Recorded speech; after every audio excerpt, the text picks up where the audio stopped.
A break-even point is useful for a business because it shows a business what point they can actually receive their money back that they put in.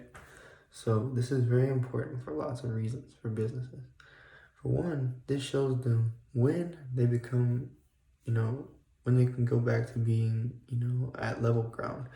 Let's say they put in 2,000. It shows them how much they need to charge for a product over what time and how much to sell to then get that 2,000 back and then start to become profitable.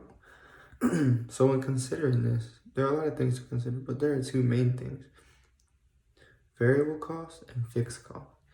So a fixed cost is something like rent, which you have to pay every month no matter what. And then there are different types of those things. So like, let's say that there's a fixed cost for a certain amount of time. Let's say like maybe you're paying back a loan for a fixed time, but you don't have to pay that back always. There are different kinds of fixed costs.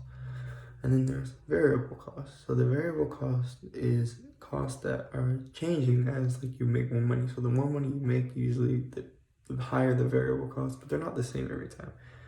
So it's hard to account for those.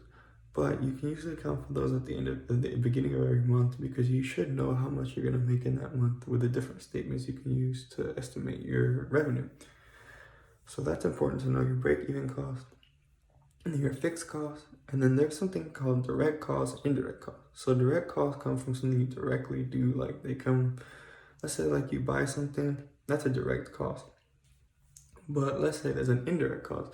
So let's say I buy something, but then I have an indirect cost. Let's say I buy a pressure washer.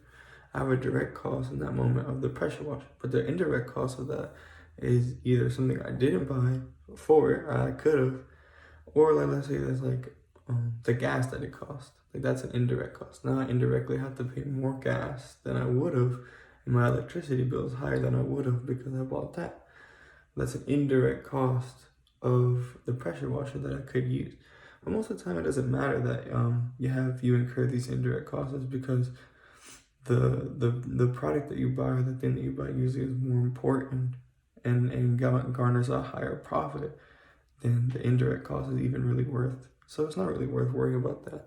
But it's important to count up your indirect costs, your direct costs, and then your variable costs as well, because all those things help you make up your break-even statement. And the break-even statement is one of the most important statements, so you can then get back to being at an even ground and then work your way up to being profitable, so you can make money and you can keep your business open for a long time, be very fruitful, multiply. And it's always important to make sure when you have a business to sow back into the kingdom, give your 10%, God will bless it.